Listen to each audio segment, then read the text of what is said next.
오늘 말씀의 제목은 흩어진 사람들이 두루다니며입니다. 사도행전 8장 1절에서 13절까지입니다. 흩어진 사람들이 두루다니며. 사도행전 8장 1절에서 13절까지입니다. 흩어진 사람들이 두루다니며. 사도행전 8장 1절에서 13절까지입니다. 다 찾으셨습니까?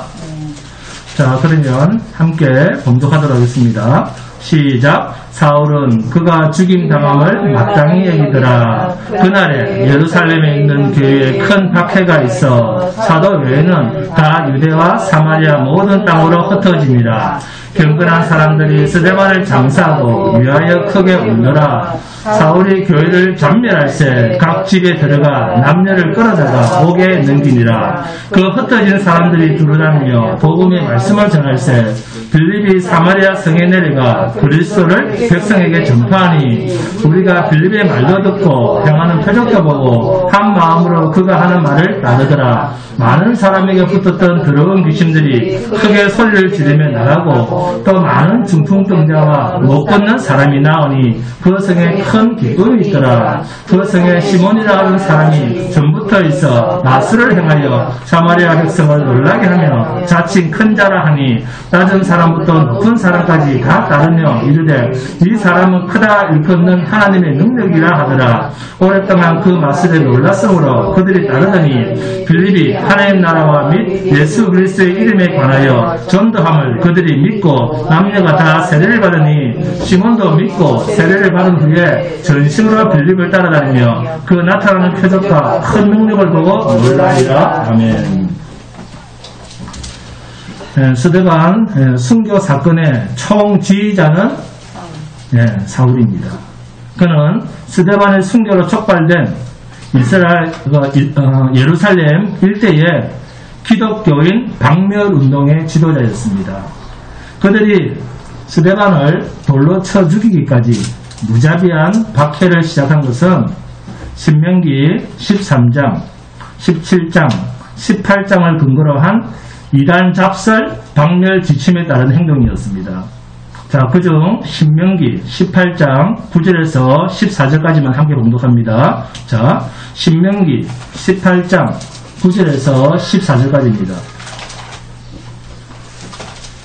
신명기 18장 9절에서 14절까지입니다. 10에서 신명기 13장, 17장, 18장을 한번 읽어보시기 바랍니다. 자, 그 중에 신명기 18장 9절에서 14절까지입니다. 다 찾았습니까? 신명기 18장 9절에서 14절까지입니다. 다 찾았습니까? 함께 봉독합니다. 시작. 내 하나님 여호와께서 내게 주시는 땅에 들어가거든 너는 그 민족의 가증한 행위를 본받지 말 것이니 그의 아들이나 딸을 불 가운데로 지나게 하는 자나 전쟁이나 기름을 말하는 자나 롯을 하는 자나 무당이나 지는 자나 신접자나 박수나 초혼자를 너희 가운데 용납하지 말라. 이런 일을 행하는 모든 자를 여호와께서 가증히 여기시나니 이런 가증한 일로 말미암아 내 하나님 여호와께서 그들을 내 앞에서 쫓아내시느니라. 너는 내 하나님 여호와 앞에 완전하라. 내가 쫓아낼 이 민족들은 기름을 말하는 자나 전쟁이의 말을 듣거니와 내게는 내 하나님 여호와께서 이런 일을 용납하지 아니하시느니라. 아멘. 이 신명기 말씀을 근거로 해서 사울은 이단 잡설을 터뜨려서 유대교로부터 이탈하게 만드는 기독교인들을 핍박하기 시작합니다. 사울이 얼마나 잔혹한 핍박자였냐 하면 본문 1절을 보시면 사울이 스데반의 죽음을 마땅히 여기더라. 죽어 마땅히 여길 정도입니다. 그래서 그날에 예루살렘에 있는 교회에 속한 많은 수가 이들의 잔혹한 폭행을 피해서 사도들을 제외하고 모든 성도들이 유대와 사마리아 각지로 흩어집니다. 사울은 각 집에 들어가서 남자와 여자들을 끌어내서 감옥에 쳐넣습니다. 이러한 핍박의 상황에서 경건한 자들이 예루살렘을 장사하며 크게 울었다라고 기록되어 있습니다. 그러나 사울은 아랑곳하지 않고 계속해서 교회를 핍박합니다. 각 교회를 돌아다니면서 신자를 잡아서 유대 관원들에게 넘깁니다. 이런 사울의 행위는 결코 작은 죄가 아닙니다. 그런데 이후에 사도 바울은 그의 서신서에서 그때에 내가 무지해서 그랬다라고 애통해합니다. 그러면서 일평생 예수 그리스도의 은혜가 무엇인가를 드러내면서 전도인의 삶을 삽니다. 여러분, 하나님께서는 무지할 때 행한 것은 용서하십니다. 사도 바울이 그 대표적인 예입니다. 사도 바울은 평생 예수 그리스도의 복음을 위해서 살아갈 때 자신이 그 전에 행한 포악한 행위와 교회의 핍박을 너무너무 마음 아파합니다. 이러한 사도 바울의 마음이 자신을 더욱더 예수께로 가까이 가게 했을지 모릅니다. 이렇게 예수를 모르는 세상 사람은 아무리 자기의 확신이 있다 할지라도 자기가 하는 일을 죽을 때까지 기쁘게 만족하는 사람은 없습니다. 사람은 나이가 많아지면 많아질수록 이 세상은 고해와 같다, 고생스러운 바다와 같다라는 말을 하게 됩니다. 풍파가 있다가 바람이 불다가 파도가 치다가 이런저런 온갖 어려운 일이 다 닥치는 그 넓은 바다에서 일어나는 원치 않는 일들이 우리 인생살이에는 늘 닥칩니다. 그래서 인생을 고해와 같다라고 합니다. 바다에서 일어나는 온갖 어려운 일들을 비유해서 하는 말입니다. 재산이 많으면 편할 것 같아도 천석구는 천가지 걱정이요, 그보다 10배나 많은 만석구는 만가지 걱정이 인생입니다. 사람들은 자기가 무슨 일을 하든지 자기가 하고 있는 세상 일에 끝까지 만족하는 사람은 없다라고 하는 것이 철학하는 사람들의 결론입니다. 성형을 왜 하고 쌍꺼풀 수술을 왜 합니까? 자신이 만족하면 어머니가 뱃속에서 만들어주신 것을 왜 간직하지 않습니까? 그런데 이러한 불만이 우리의 생활, 우리의 가정생활에서, 직장생활에서, 또한 내가 속해 있는 대한민국이라고 하는 정부에 대해서도 불만이 있습니다. 그런데 이 불만이 무엇에 근거해서 나오는 것인가? 만족하지 못하는 이유가 뭔가? 남들이 정말 나에게 잘해주지 못해서 나는 가만히 있는데 나를 자꾸 불만스럽게 만들어서 그런가? 아닙니다.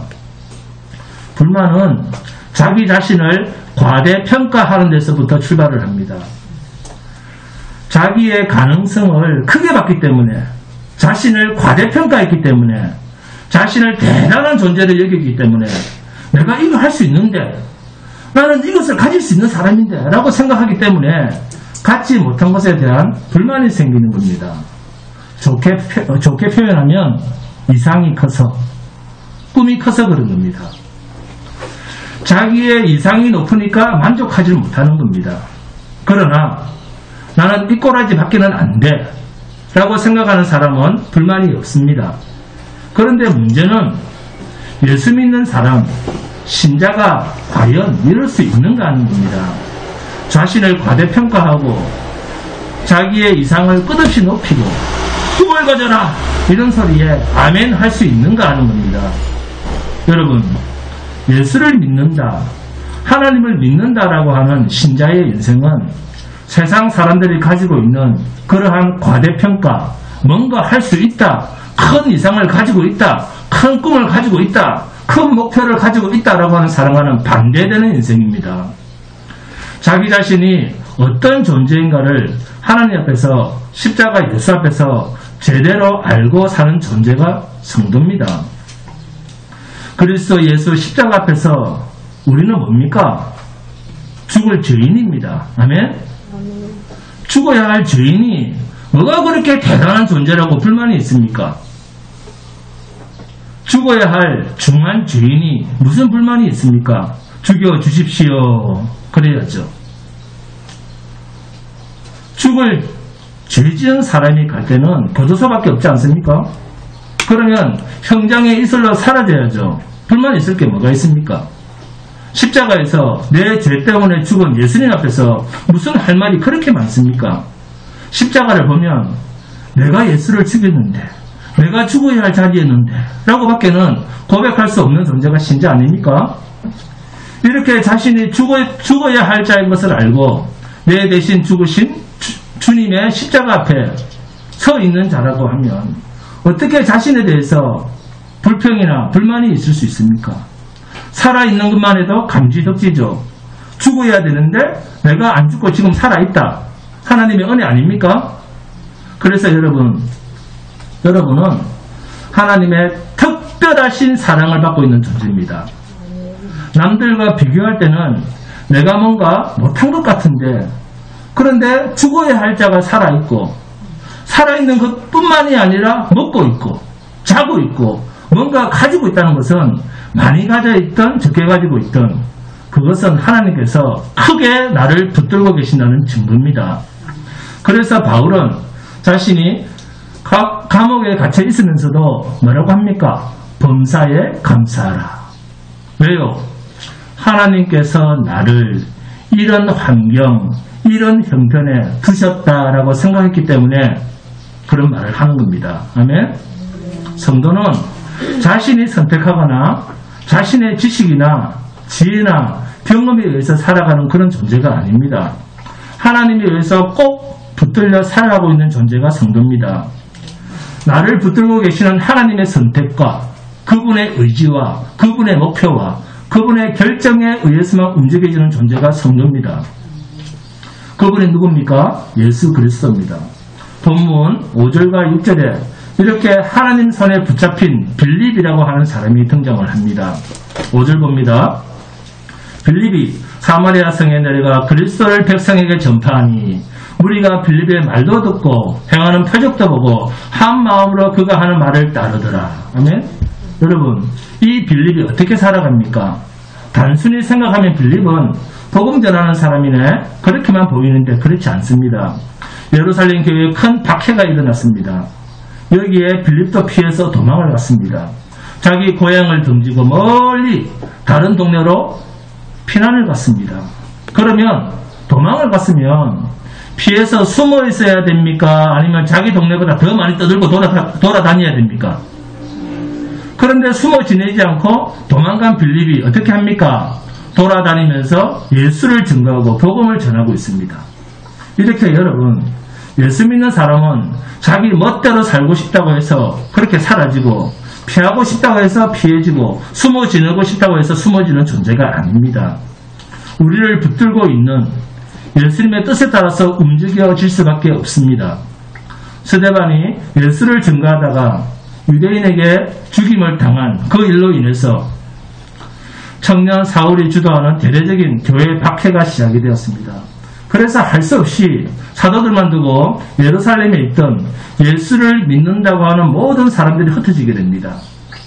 예수를 전한다고 나섰던 한 사람 스데반으로 말미암아 온 교회가 풍지박살이 나고 그 자리는 흔적도 없이 다 흩어지게 되었습니다. 이 장면을 여러분 어떻게 생각하십니까? 사도들도 가만히 있는데 집사가 괜히 설쳐가지고 교인들 다 잡혀가고 교회 문 닫게 생겼네. 오히려 하나님이 이를 방해했잖아. 그렇게 생각하십니까? 평범하게 평안하게 신앙생활 하면서 밥 잘 먹고 일하다가 성교비 좀 내고 그냥 적당하게 신앙생활 하지.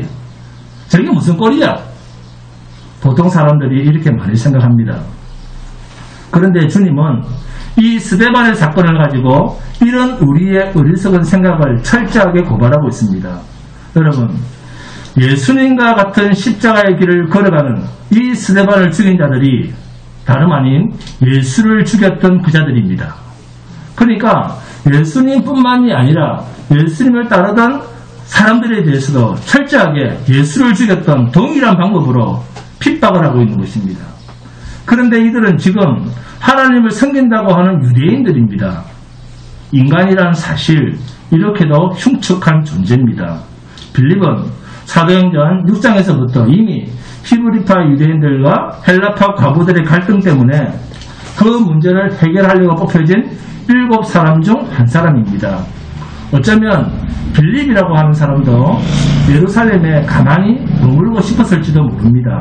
여러분, 지금 이들이 왜 흩어졌습니까? 예루살렘 교회에서 일어난 핍박 때문입니다. 이 핍박 때문에 예루살렘에서 유대지방에서 이제는 개같이 취급하던 사마리아까지 내려가서 빌립이 복음을 전하게 됩니다. 그리고 사마리아 성 사람들은 쫓겨다니는 이 빌립을 통해서 복음을 받고 세례까지 받게 됩니다. 이 소식이 예루살렘 교회의 사도들에게까지 전해집니다. 그러자 예루살렘 교회는 베드로와 요한을 사마리아로 보냅니다. 여러분, 성경이 사도행전 8장을 기록하고 있는 목적은 빌립이 사마리아 동네까지 이르러 전도했다는 것을 알려주기 위한 것이 아니라 이 모든 일이 주님께서 자신의 영, 곧 성령으로 주도하시는 주님의 일이다라는 사실을 우리들에게 가르치는 것입니다. 빌립이 그곳으로 가서 전도하는 바람에 사마리아에 예수 믿는 사람들이 생겼다. 그렇지 않습니다. 그렇다면 이게 무슨 중심입니까? 하나님 중심입니까? 사람 중심입니까? 사람 중심입니다. 그렇게 되면 빌립은 사마리아 동네의 최초의 전도자로서 언더우드 선교사 이상으로 추앙받는 위대한 선교사가 됩니다. 성경은 절대로 사람을 높여주지 않습니다. 그러면 왜 빌립이 사마리아 동네로 가서 전도함으로 그 동네에서 예수 믿는 사람이 많이 생겼다, 사마리아 교회가 생겼다, 왜 이렇게 사람을 주도적으로 말하지 않을까요? 그것은 유대인들이 개처럼 여기는 사마리아로 베드로와 요한이 와서 안수해서 성령 받는 일이 있었음에도 불구하고 사도행전 10장 20절에 성령께서 베드로에게 하신 말씀이 일어나 내려가 의심하지 말고 함께 가라. 내가 그들을 보내었느니라 하시니. 아멘. 이방인 백부장 고넬료 집에 가서 복음을 전하라. 그러니까 베드로가 의심을 하고 선뜻 가려고 하지를 않습니다. 왜요? 사도들은 예수 그리스도의 생명의 복음을 자기들 말고 다른 데 전한다는 것은 상상도 못하는 일이라는 겁니다. 그런 이들의 선입견을 깨기 위해서 하나님의 영, 보혜사 성령은 도망가서 꼭꼭 숨어 있어야 할 빌립을 사마리아 동네로 생명의 복음, 그리스도를 증거하도록 빌립 안에서 역사하셔서 그로 가서 복음을 전하게 하신 것입니다. 성경이 이 이야기를 하는 겁니다. 그래서 성경은 인간의 사역을 기록한 책이 아닙니다. 이렇게 빌립이 사마리아에 복음을 전했다고 하니까 베드로와 요한을 포함한 예루살렘 교회가 굉장히 의아해합니다. 이방인처럼 개처럼 취급하는 사마리아 사람에게 복음을 전하게 하고 또 그들이 과연 복음을 받아들일 수 있는가, 받을 수 있는가 하는 것에 대해서도 사도들을 중심으로 한 예루살렘 교회는 엄청난 충격에 빠집니다. 그래서 사도들이 대표자 두 사람을 뽑아서 베드로와 요한을 사마리아로 보냅니다. 가서 정말인지 확인해 보라는 겁니다. 그래서 사도행전 8장 14절에서 17절입니다. 함께 봉독합니다. 사도행전 8장 14절에서 17절입니다. 시작. 예루살렘에 있는 사도들이 사마리아도 하나님의 말씀을 받았다 함을 듣고 베드로와 요한을 보내매 그들이 내려가서 그들을 위하여 성령 받기를 기도하니 이는 아직 한 사람에게도 성령 내리신 일이 없고 오직 주 예수의 이름으로 세례만 받을 뿐이더라. 이에 두 사도가 그들에게 안수하며 성령을 받는지라. 아멘. 여러분, 세례는 받았는데 왜 성령이 임하지 않았을까요? 사도들이 와서 안수할 때 그때 성령이 임하셨다. 이렇게 성령이 말씀하고 있습니다.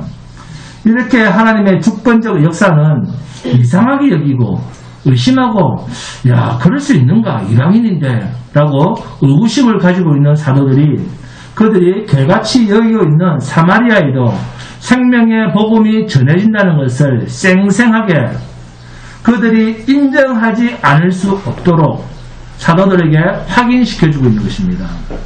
복음이 예루살렘에서 시작해서 유대와 사마리아와 땅끝까지 이르러야 된다라고 하는 주님의 역사가 일어나고 있다는 것을 어리석은 편견을 가진 사도들에게 베드로 사도와 요한 사도까지 경험시키시기 위해서 그 자리에 성령이 임하신 것입니다. 결국 전도, 선교, 성도가 되는 일도 하나님이 일하셔서 되는 일이라는 겁니다. 복음 전파는 철저한 하나님의 주권, 하나님의 주도하에 이루시는 하나님의 일입니다. 부활하신 주님께서 40일 동안 땅에 계시면서 당신의 제자들에게 하나님 나라의 일을 나타내시면서 하신 결론이 뭡니까? 사도행전 1장 8절입니다. 오직 성령이 너희에게 임하시면 너희가 권능을 받고 예루살렘과 온 유대와 사마리아 땅 끝까지 이르러 뭐해라? 내 증인이 되라입니까? 내 증인이 되리라입니까? 되리라. 그러면 인간이 한다는 말입니까? 하나님께서 그렇게 하신다는 말입니까? 하나님께서 그렇게 만드시겠다는 것입니다. 하나님께서 저와 여러분을 증인으로 반드시 사용하신다는 하나님의 의지, 되라가 아닙니다. 되리라. 되고야 만다. 아멘? 우리는 아멘 하면 소리가 없습니다. 그래서 사람 자신의 신념으로 하나님 나라의 일을 하는 것처럼 신앙으로 포장하지 말라는 겁니다. 사도행전 1장 8절의 말씀은 그리스도 예수의 증인은 인간 스스로의 신념이나 결심이나 능력으로 되는 것이라고 말하지 않습니다. 되리라. 주께서 증인의 사역을 할 자를 주님 스스로 세워서 일하신다는 것입니다. 되리라.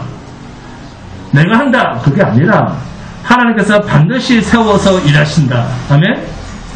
그래서 성도는 나 같은 죄인, 나같이 하나님 앞에서 철저하게 죽어야 할 자를 하나님께서 거룩한 주님의 증인으로 주님께 순종하는 종으로 사용하시는 그분의 능력만 자랑해야 되는 것입니다. 나 같은 자격 없는 자를 사용해서라도 당신의 거룩한 일을 이루시고야 마시는 그분의 능력과 그분의 지혜와 그분의 경륜을 머리 숙이면서 증거해야지 어떻게 내가 할 수 있다 그런 말을 할 수가 있습니까? 땅 끝까지 복음이 증거되게 하시는 분 역시 예수님입니다. 시작부터 끝까지 주님의 일입니다. 증거하시고 성령을 주시고 믿음으로 살게 하시는 일까지 주님께서 친히 다 이루시는 주님의 일입니다. 그 일에 우리 인간은 각양 은사로 도구로 사용되어질 뿐입니다. 은사로 도구로 부름을 받아서 사용되는 것입니다. 우리는 하나님이 쓰시는 도구입니다. 우리가 대단하게 취급받아야 할 이유는 하나도 없습니다. 그래서 우리는 주님께서 우리 안에서 일하실 때 그냥 따라만 가면 됩니다.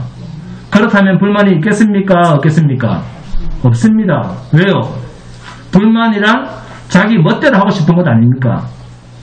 그런데 우리는 그냥 따라만 가면 되지 않습니까? 주님이 내 안에서 일하시는 대로 따라만 가면 되는 겁니다. 왜요? 도구니까. 내가 하는 일이 아니기 때문에. 그래서 그 일로 주님께서 나를 몰아가셨고 주님께서 세우신 자리고 주님께서 나를 인도해 가신 자리라고 하면 그 자리가 어떤 자리인들 우리가 불만을 가질 이유가 없습니다. 범사에 감사함으로. 왜 바울이 감옥에 있으면서도 그의 입에서 찬송이 나오는 줄 아시겠죠? 하나님께서 그 자리로 나를 갖다 놓으셨다는 겁니다. 그래서 바울은 감옥도 전도하는 곳으로 주님을 증거하는 곳으로 왕 앞에 재판을 받는 그 자리가 바로 그리스도의 생명의 복음을 전하는 전도의 자리였습니다. 바울이 재판을 받는 자리에서 예수 믿으세요. 당신 예수 안 믿으면 지옥이요. 어떻게 이런 말을 할 수가 있습니까? 예수를 증거하는 도구로 바울이 부름을 받았기 때문입니다. 바울을 그 자리에 왜 세워놓았을까요? 예수 증거하라고. 그 자리에 세워놓으셨다는 겁니다. 재판받는 그 자리가 자신이 죽는 그 자리가 예수 증거하라고 주님이 세워놓은 자리였다는 겁니다. 그래서 여러분 우리는 도구요 쓰시는 주인이신 예수님이 내 인생 전부를 채용해서 쓰시는 값으로 사신받은 종입니다. 우리는 주의 종입니다. 아멘. 누가복음 17장 7절에서 10절을 보시면 제자도에 대한 결론이 나옵니다. 누가복음 17장 7절에서 10절입니다. 함께 봉독합니다. 누가복음 17장 7절에서 10절입니다. 누가복음 17장 7절에서 10절입니다. 누가복음 17장 7절에서 10절 다 찾았습니까? 자, 함께 봉독합니다. 시작. 너희 중 누구에게 밭을 갈거나 양을 치거나 하는 종이 있어 밭에서 돌아오면 그들아 곧 와 앉아서 먹으라 말할 자가 있느냐? 도리어 그들아 내 먹을 것을 준비하고 띠를 띠고 내가 먹고 마시는 동안에 수종 들고 너는 그 후에 먹고 마시라 하지 않겠느냐? 명한 대로 하였다고 종에게 감사하겠느냐? 이와 같이 너희도, 자, 여기서 너희가 누굽니까? 너희도 주님의 제자된 저와 여러분입니다. 아멘. 명령받은 것을 다 행한 후에 이르기를 우리는 무익한 종이라 우리가 하여야 할 일을 한 것뿐이라 할지니라. 아멘. 성도는 주님을 내 인생의 주인으로 모시고 사는 사람입니다. 주님이 살아계시다는 것은 내가 살아가는 데서 그냥 내 자리보다 조금 높은데 주님을 모시고 산다, 그런 의미가 아닙니다. 철저한 내 인생의 주인으로 계신다라고 하는 것을 확인하며 사는 자입니다. 그리고 주님은 우리가 하는 일을 그저 구경만 하고 계시는, 내가 벌어다 놓은 그것을 받아 먹고만 계시는 그런 분이 아닙니다. 내가 일해서 내가 얻은 소득을 받아만 먹는 그런 분이 아닙니다. 하나님은 우리 각자의 생명 안에 오셔서 우리를 마음대로 다스리시는 주인으로 와 계십니다. 주님께서는 실제로 우리 한 사람 한 사람 속에서 계속 우리를 도구로 사용하고 계십니다. 그래서 우리를 통해서 나타나는 모든 결과는 주인이신 주님이 일하신 결과입니다. 그런데 아직도 많은 사람들은 자신들이 가지고 있는 능력, 자신이 가지고 있는 의욕, 자신이 가지고 있는 열정, 남들보다 더 쌓은 지식, 그것으로 주님을 기쁘시게 할 수 있다고 착각을 합니다.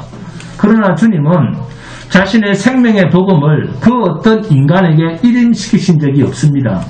다만 죄인들인 우리를 불러서 자신의 피로 깨끗게 하시고 거룩하게 하신 그 십자가 그리스도를 증거하는 도구로 사용하고 계실 뿐입니다. 도구로 사용되어지는데도, 우리가 주님의 도구로 사용되어지는데도 주님의 희생이 필요로 했다는 겁니다. 왜요? 그 도구가 깨끗해져야 되기 때문에. 아멘? 여러분, 사도시대 당시 사도와 빌립과 같은 전도자들의 표적은 예수님의 말씀을 확정하는 수단으로 나타났습니다. 그래서 사도들의 표적을 계시적 표적이다 이렇게 부릅니다. 계시적 표적이다. 그런데 본문 7절에 많은 사람에게 붙었던 더러운 귀신들이 크게 소리를 지르며 나가고 또 많은 중풍병자와 못 걷는 사람이 나으니. 아멘. 빌립 지사가 표적과 복음 전파를 할 때 사도들이 복음을 전하기만 해도 그 시대의 악한 영들이 불쌍한 영혼들에게서 더 이상 붙어있지 못하고 다 떨어져 나갑니다. 이것이 하나님의 큰 일입니다. 또 많은 중풍병자와 못 걷는 사람이 나으니, 이 말을 직역하면 이렇습니다. 많은 중풍병자들과 절름발이들이 치유를 받았다. 여러분, 이러한 육체의 질병에 대한 치유는 심령의 치유가 우선입니다. 영혼이 치유받지 못한 육체의 치유는 아무런 의미가 없습니다.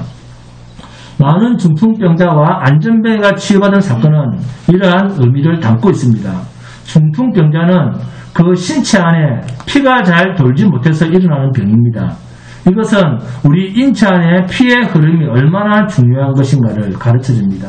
그때 그리스도의 보혈의 공로가 그 중풍병자의 막혀버린 혈관을 치유하시고 건강하게 하신 것입니다.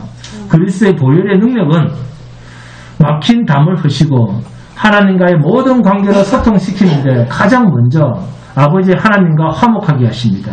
그리고 성도들 상관에 참된 교제가 일어나게 하십니다. 그래서 우리는 그리스도의 보혈의 공로를 의지해야 되는 것입니다.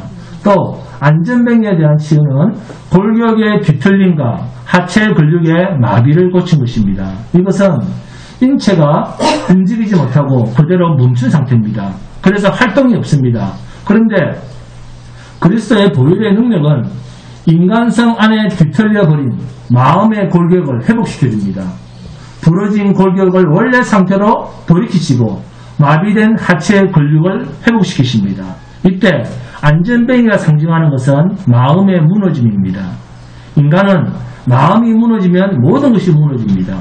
그러나 예수 그리스도의 보혈의 능력은 성도들의 무너진 마음을 회복시키고 마음의 근육을 강화시켜서 주의 일을 하게 하고 하나의 나라를 알게 하십니다. 아멘. 자, 본문 9절 이하에 이제 시몬이라고 하는 사람이 등장합니다. 자, 본문 9절에서 11절입니다. 함께 봉독합니다. 본문 9절에서 11절. 시작. 그 성에 시몬이라고 하는 사람이 전부터 있어 마술을 행하여 사마리아 백성을 놀라게 하며 자칭 큰 자라 하니 낮은 사람부터 높은 사람까지 다 따르며 이르되 이 사람은 크다 일컫는 하나님의 능력이라 하더라. 오랫동안 그 마술에 놀랐으므로 그들이 따르더니. 자, 이 단락은 사도시대의 첫 이단의 괴수가 등장하는 장면입니다. 이 사람이 마구스 시몬입니다. 이 사람은 나중에 노스틱주의, 그러니까 영지주의의 선조가 되어서 노스틱주의자들이 성황하는 그런 인물이 됩니다. 자, 여러분, 우리를 기독교 정통이라고 합니다. 자, 정통이라고 하는 말은 우리 기독교 신앙을 파괴하려고 하는 이런 이단으로부터 기독교 신앙을 지키려고 생긴 말입니다. 이단은 정통 신학을 잘못 해석하는 자들입니다. 기독교 초기에 나타난 이단이 노스틱주의, 이 영지주의입니다. 이들은 예수가 하나님이었다 하는 것을 부인하는 것이 아니라 사람이었다 하는 것을 부인합니다. 그리고 영지주의자들은 언제나 그들만이 가지고 있는 하나님의 비밀, 곧 영지, 무슨 뜻입니까? 영적인 지식이 있다고 주장합니다. 그래서 이들은 그 영적인 지식이 자신들에게만 전해졌고 물질적으로 눈이 어두운 유대인들에게는 숨겨졌다, 이렇게 주장을 했습니다. 이런 주장을 하는 영지주의자들, 노스틱주의자들을 기독교에서는 이단으로 배척을 했습니다. 그래서 사도 베드로에 의해서 출교된 자, 마술사, 마구스 시몬의 등장은 이제 사도시대 교회에서 나타난 하나의 음울한 이단의 출현입니다. 시몬의 직업은 마술사였습니다. 그는 사마리아 성에서 마술을 해서 사람들로부터 큰 인기를 누렸습니다. 온갖 감언 이설과 마술로 사마리아 사람들의 마음을 얻고 있었습니다. 그런데 이것이 거짓된 자들의 전형적인 어둠의 모습입니다. 현란한 말솜씨와 마술로 사람들을 현혹했습니다. 그러나 그 속에는 정작 있어야 할 진리는 없었습니다. 병 고쳐 죽게 현혹은 그 미혹은 하는데 그 안에 진리가 없습니다. 그런 시몬이 사마리아에서 유지로 행세하고 있었는데 빌립 지사를 알게 되면서 마술사 시몬의 인생이 꼬이게 됩니다. 왜요?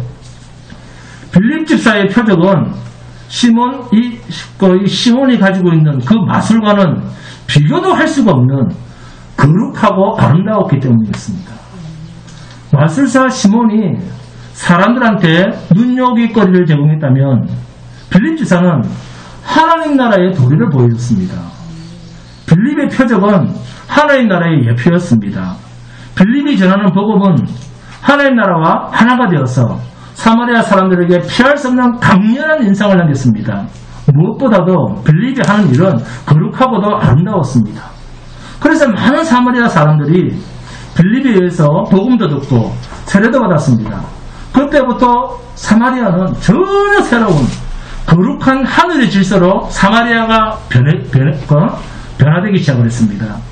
특히 사마리아 사람들이 예수 그리스도의 복음으로 저들이 개처럼 여기는 유대와 하나가 되었습니다.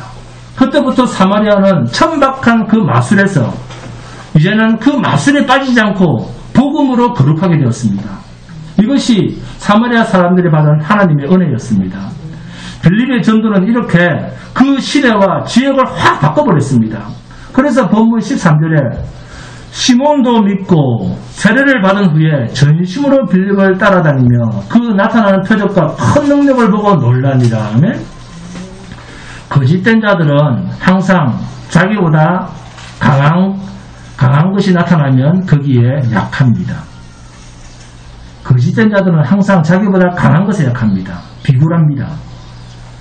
빌립의 전도로 많은 사람들이 복음으로 돌아서자 시몬도 믿고 세례를 받았습니다. 그런데 시몬은 복음의 외적 능력에만 감탄했습니다. 시몬은 결코 예수를 진실되게 따라다니려고 하는 사람이 아니었습니다. 그런 자들을 히브리서 기자는 이렇게 경고합니다. 그런 자들에 대해서 히브리서가 이렇게 말합니다. 히브리서 6장 4절에서 6절입니다. 함께 봉독합니다. 히브리서 6장 4절에서 6절입니다. 히브리서 6장 4절에서 6절입니다. 히브리서 6장 4절에서 6절입니다. 다 찾았습니까? 자, 함께 봉독합니다. 시작. 한번 빛을 받고 하늘의 은사를 맛보고 성령에 참여한 바 되고 하나님의 선한 말씀과 내세의 능력을 맛보고도 타락한 자들은 다시 새롭게 하여 회개하게 할 수 없나니 이는 그들이 하나님의 아들을 다시 십자가에 못 박아 드러내놓고 욕되게 하니라. 아멘. 이런 자들은 정통교회에 있다가 타락을 해서 다른 길로 가버린 이단들입니다. 이단들도 한때는 정통교회 안에 있었던 사람들입니다. 그러나 그들은 종교 장사꾼들에 의해서 또는 잘못된 교리로 인해서 정통교회로부터 떨어져 나갔습니다. 그런데 우리가 사는 이 시대도 이단들의 시대입니다. 어둠의 시대입니다. 거룩한 보편교회에 거짓된 설교가 판을 치고 있습니다. 그래서 우리는 진리의 전신갑주로 무장을 해야 되는 겁니다. 여러분, 우리도 빌립과 같은 나그네 인생입니다. 그런 우리의 삶을 주님이 채용해서 사람들 앞에 드러내시고 하나님의 생명의 말씀을 전하는 도구로 철저하게 자신을 내놓은 빌립처럼 우리도 하나님의 열심, 하나님의 완벽하신 일하심 앞에 인간 빌립으로서 설 자리란 없구나. 내 마음대로 할 자리란 정말 없구나 하는 것이 보여져야 됩니다. 하나님은 말씀으로 당신을 나타내시는 거룩하신 분입니다. 그러므로 우리는 그 말씀 앞에 자신을 바치는 순종만 있을 뿐이지 내 재능이나 내 지혜를 내세워서는 안 됩니다. 하나님은 당신의 말씀 앞에 자신을 내놓을 자를 기다리고 계십니다. 하나님은 준비된 자를 쓰십니다. 어떤 준비입니까? 말씀 앞에 자신을 온전히 드릴 수 있는 자. 이 사람이 준비된 사람입니다. 내가 공부를 많이 해서, 내가 돈을 많이 벌어서, 내가 지위가 높아져서, 내가 세상에서 잘 돼서 그때 하나님 제가 한 방에 쏘겠습니다. 웃기지 마라. 유대인들은 같은 동족이면서 자기와 다른 자는 죽여서라도 하나님에 대한 자신들의 신앙을 증명해 보이고자 했던 대단한 충성파였습니다. 이렇게 여러분, 인간의 열심을 하나님이 기뻐하신다고 하면 단연 유대인들입니다. 그런데 그들은 하나님의 방법을 좋아하는 것이 아니라 철저한 사람의 방법을 좋아했다는 겁니다. 세상은 할 수만 있으면 자신을 최대한 하나님의 자리에까지 올려놓으려고 하는 것이 우리가 사는 세상입니다. 왜요? 그래야만 자신이 남을 누르고 살 수 있기 때문에. 이러한 무한 경쟁의 사회에서 살아남을 수 있는 것은 자신이 높아져야 되고 자신의 능력이 더해져야 한다고 생각하는 그것이 사탄이 추구하는, 사탄이 끌고 가는 우리 인생일 수가 있습니다. 그러나 신자는 자신을 죽여서 주님을 증거하는, 세상이 볼 땐 참으로 이상한 사람들입니다. 자신을 포기하는 사람입니다. 이러한 자를 세상 사람 속에서는 찾아볼 수가 없습니다. 세상 사람들은 상상할 수도 없는 방법으로 살아가는 사람이 성도입니다. 주님은 이러한 자로 우리를 만들어가고 계십니다. 그래서 자신의 인생에서 세상 사람들이 추구하는 것이 오히려 비워지고 빈 그릇이 되어져 가는 것을 보면서 이상히 여기지 마시기 바랍니다. 하나님은 그렇게 우리를 만들어 가십니다. 하나님이 자기 속에 주인으로 오신 자의 인생은 자기 속에 세상 것이 비워져 가는 것을 보게 됩니다. 스데반의 죽음도 그렇습니다. 스데반은 아무것도 없었습니다. 자신의 목숨까지도 비워졌습니다. 이렇게 스데반도 주님을 닮아가며 살아간 것입니다. 이렇게 우리도 주님을 닮아가며 사는 겁니다. 할렐루야. 여러분, 스데반처럼 우리도 주님이 어떻게 사시고 어떻게 죽으셨는가를 말할 수 있어야 됩니다. 왜요? 스데반도 자기를 죽여 그리스도를 증거했기 때문에. 아멘. 우리처럼 이렇게 그리스도를 믿고 그리스도를 주인으로 삼고 그리스도를 닮고자 하는 삶을 살아가는 사람의 인생은 결코 세상에서 편해지는 넓은 길이 아닙니다. 하나님께서 저와 여러분에게 주신 이 믿음은 이 세상에서 우리를 편안하게 살도록 보장해주는 생존 보장의 보험이 아닙니다. 이 세상의 생존을 위해서 하나님께서 믿음이라고 하는 그 엄청난 선물을 거저주신 것이 아닙니다. 믿음은 영원한 나라의 생명을 보장해주는 영생의 보험입니다. 생존이 아니라 생명이요. 이 세상이 아니라 영원한 나라입니다. 그래서 오히려 믿음은 우리 신자들이 이 세상에서 겪게 되는 모든 위기와 어려운 상황과 힘든 삶의 현장에서도 자기 자신을 포기하고 대신 자기 몸에서 그리스도가 존귀케 되는 것을 기뻐하며 살아가는 그러한 삶을 살도록 하나님께서 우리에게 믿음을 주신 것입니다. 성도가 믿음으로 산다라고 할 때 분명한 사실 하나는 이 세상에서는 불신자보다 하나님께서 주신 믿음이 없는 자들보다 더 힘들고 고달픈 인생을 살아가는 존재가 성도라는 사실입니다. 이때 고달픔이란 애매히 별 의미가 없는 고생, 그저 가난한 그런 것이 아니라 하나님의 살아계신가 그리스도 예수를 통해서 주신 생명의 복음, 십자가의 복음을 증거하는 증인의 삶을 살아가도록 하시기 위해서 나타나신 그런 고달픔입니다. 게을러 터져서 미련하게 살아서 자기가 잘못돼서 고생하는 그런 고생이 아닙니다. 여러분, 하나님은 우리 각자의 심령 속에 직접 성령으로 찾아오셔서 우리 한 사람 한 사람을 붙들어서 당신의 거룩한 일을 하시는데 우리를 도구로 사용하고 계십니다. 예루살렘 교회에 핍박이 일어나서 모든 성도들을 하나님께서 흩어지게 하셨다고 하면 그것은 성도가 흩어진 것이 아니고 교회의 확산입니다. 우리는 흩어지면 망하는 줄 아는데 예루살렘 교회가 핍박을 받아서 흩어지게 되니까 생명 있는 자들이 흩어지게 되니까 오히려 그것이 전 세계로 주님의 몸으로서의 교회가 확산되는 계기가 되었습니다. 흩어지면 세상 사람들은 망하는 줄 압니다. 그러나 하나님 나라의 흩어짐은 에클레시아, 교회, 하나님 나라의 확장입니다. 이 신비한 비밀이 우리 중앙교회를 통해서 전 세계로 그리스도의 몸이 여기저기로 확산되어지고 또 주의 재림을 알리면서 때가 가까이 왔음을 증거하면서 온 천하에 주의 복음이 증거되어지기를 축복합니다. 아멘. 우리 모두가 전도자요 선교사입니다. 자, 한번 따라합시다. 나는 선교사다. 나는 전도자다. 아멘. 매튜 헨리라고 하는 신학자가 이런 말을 했습니다. 그리스도의 영은 선교의 영이다. 아멘. 그에게 가까이 가면 갈수록 더 열정적인 선교인이 된다. 아멘. 또 스코트는 이런 말합니다. 교회에게 명령이 떨어졌다. 복음하에 지체함은 불순종이다. 아멘. 또 무명의 어떤 성도는 그리스도가 없는 가슴마다 선교지요. 그리스도가 있는 가슴마다 선교사다. 아멘.